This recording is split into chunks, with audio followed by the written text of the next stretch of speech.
Archaeology, the study of antiquity, takes us on a journey for a glimpse into a lifetime not our own.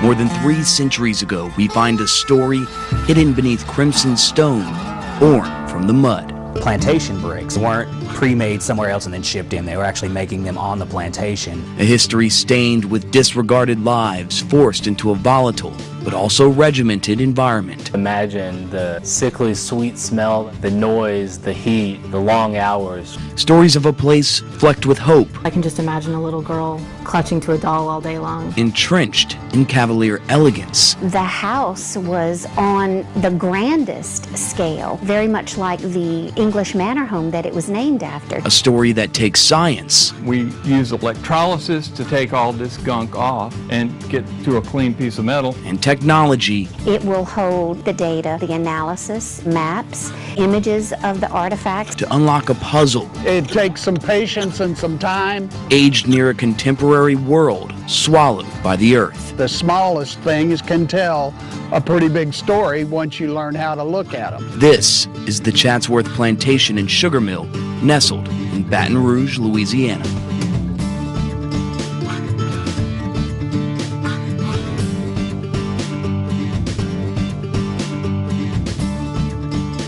Every plantation had its own sugar house.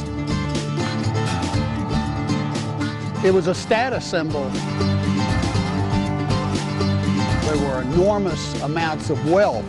It was the richest agricultural part of the United States before the Civil War because of the sugar cane. Now you find another one of Louisiana's wealthiest institutions sidled up to the wealth of the past, entombed under piles of clay, silt, and grass. After 100 years, all that happened at Chatsworth in the quarters area and in the sugar mill was that vegetation was allowed to grow. So the things that we found were pretty much in the place where they were left. And so that kind of undisturbed context was a real opportunity for us to understand how people lived over 100 years ago in a sugarcane plantation.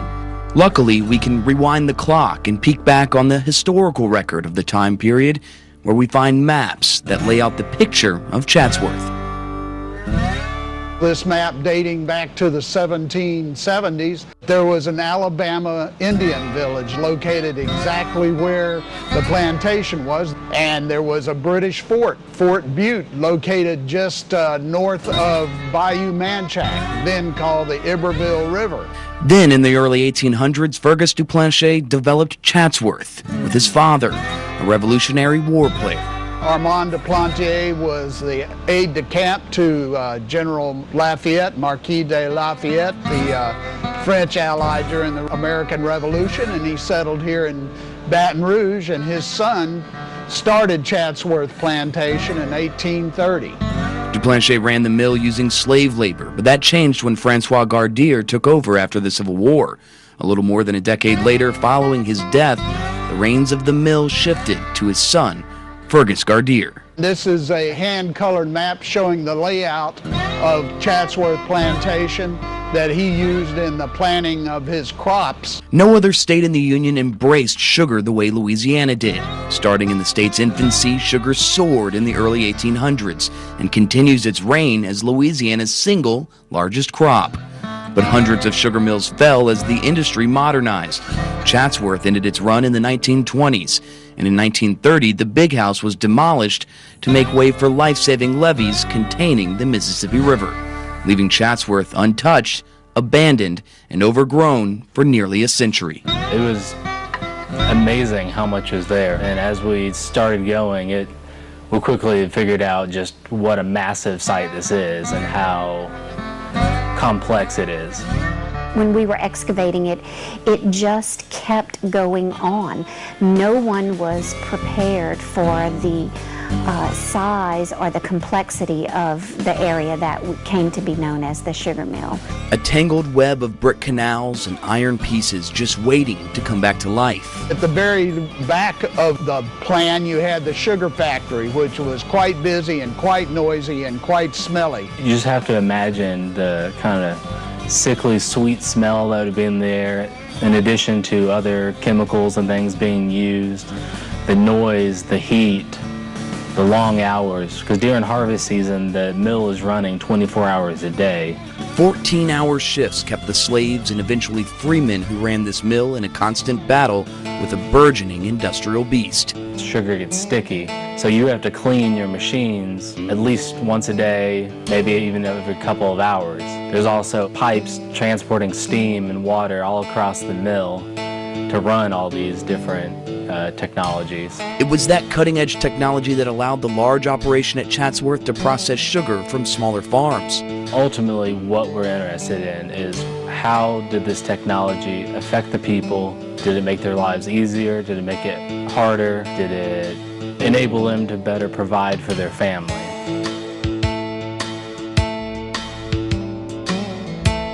To do that, teams of archaeologists spent months slowly uncovering piece by piece, from the smallest bits of glass to iron sunken into the ground. It's just massive. We have a ton of things that will never fit in a box.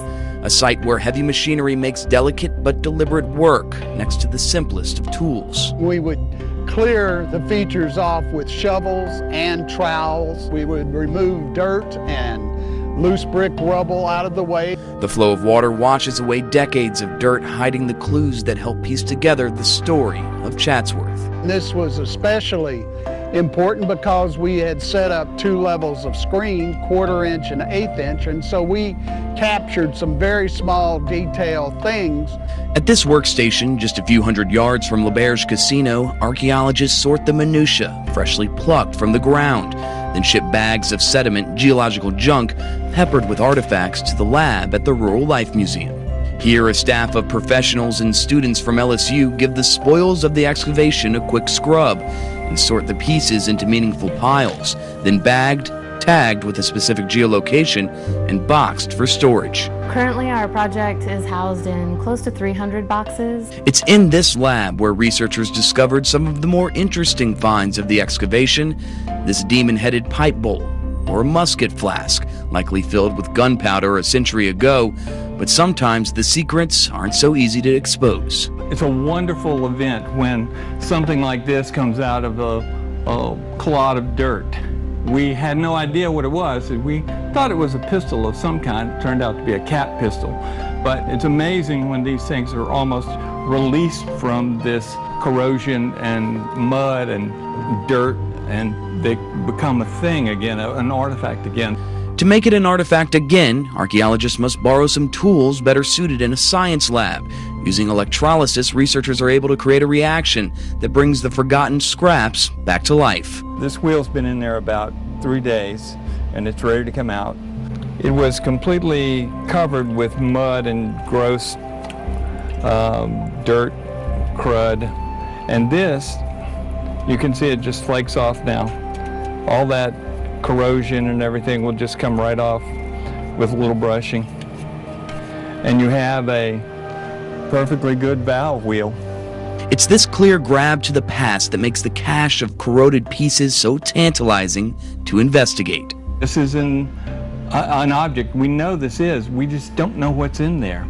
But the important thing, the exciting thing, is to find out what's in there, to reveal how it was used and what part of the culture it served. The artifacts cataloged and counted begin to paint a clearer picture of life on the plantation. The puzzle for putting together the sugar mill was one thing, and the puzzle for putting together the quarters cabins, the double pin cabins we have back here, was another. Researchers started with the quarters house, in this case the slave cabins, later shelters for paid laborers lining the road to the mill at even intervals of 100 feet. These examples at the LSU Rural Life Museum in Baton Rouge from another sugarcane plantation give a detailed look into what those homes were like. And at the center of each one, the hearth. It's really important to kind of get into what is going on in these structures, and I think the hearth is really the perfect place to do that. These hearths are going to be the central location of activities in the home place. This is where people would have been cooking their food, where they would have been kind of just sitting around, possibly talking about their day, different activities that are going to go on in these structures.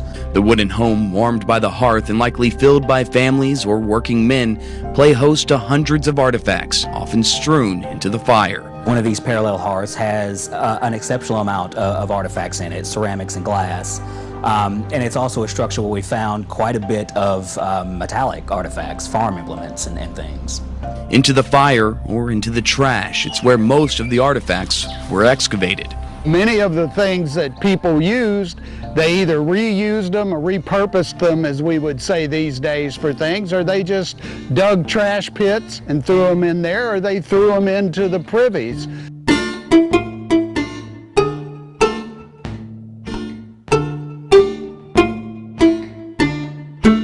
And in the place where no one looks, these archaeologists found the nuances that make life at Chatsworth about more than sugar. The history of plantations in the South have their own, some negative, some positive connotations. The history is what it is. But we had children, and we had children playing a variety of games. We have dolls, we have dominoes, jacks, marbles.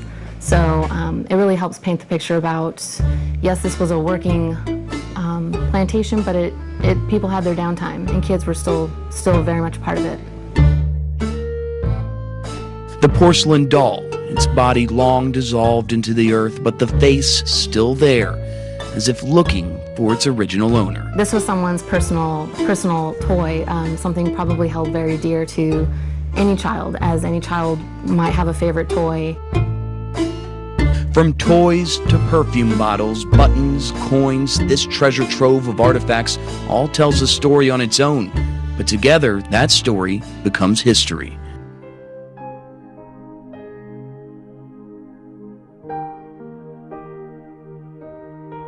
You have the historic research, you have the artifacts which tell a very clear story, and you just have to have a way to put those two things together. The team on the Chatsworth dig cracked the code, creating one of the most comprehensive databases in the Southeast region to catalog and make sense of millions of pieces of information.